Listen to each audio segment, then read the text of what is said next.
ఈ నేపథ్యంలోనే YCP mind set మారుతుంది అని చెప్పి జరుగుతున్న ప్రచారం. మరొకవైపు సీమలో చంద్రబాబు నాయుడు గారు, పవన్ కళ్యాణ్ గారండి.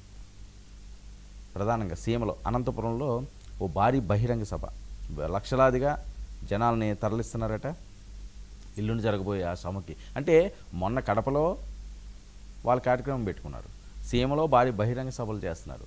అంటే జగన్మోహన్ రెడ్డి గారికి ఎక్కడైతే పట్టుందో ఆ ప్రాంతాల్లో పూర్తి స్థాయిగా ఆ ప్రాంతాలన్నింటినీ కూడా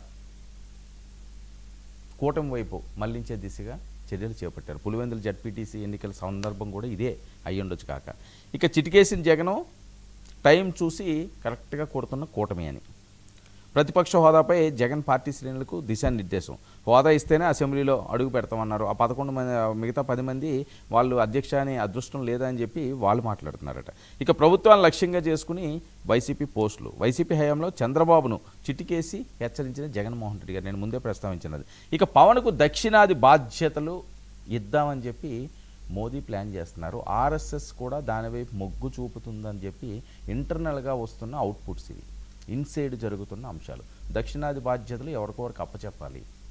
29 ఎన్నికలు అవనియండి, లేకపోతే వేరే రాష్ట్రాల్లో వేరే టైంలో అవనియండి, ముందు నుంచే ఇచ్చి ఒక 5-10 సంవత్సరాలు చూడాల్సిన అవసరం ఉంది. దక్షిణాదిలో కానీ మనం సక్సెస్ అయితే ఇంకా బీజేపీకి తిరుగులేదు.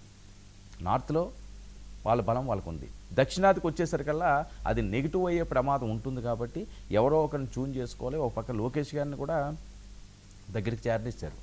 చాలా క్లోజ్గా ఉంటున్నారు లోకేష్ గారు. అసలు పవన్ కళ్యాణ్ గారు ఉండగా లోకేష్ గారు ఏ రకంగా ఉంటారు అన్నది కూడా చాలా మందిలో ఉన్న ప్రశ్న. కానీ లోకేష్ గారితో కూడా మోదీ గారు చాలా దగ్గర, అంటే యూత్ని ఏమైనా బాగా ఎంకరేజ్ చేస్తున్నారేమో. భవిష్యత్తు అదే కాబట్టి యువతరాన్ని ఎంకరేజ్ చేస్తేనే ఏ దేశం అన్నా ఏ రాష్ట్రం అన్నా బాగుంటుంది. యువతని గాడిలో పెట్టగలగాలి. సక్సెస్ ఆటోమేటిక్గా తలుపులు తడుతుంది.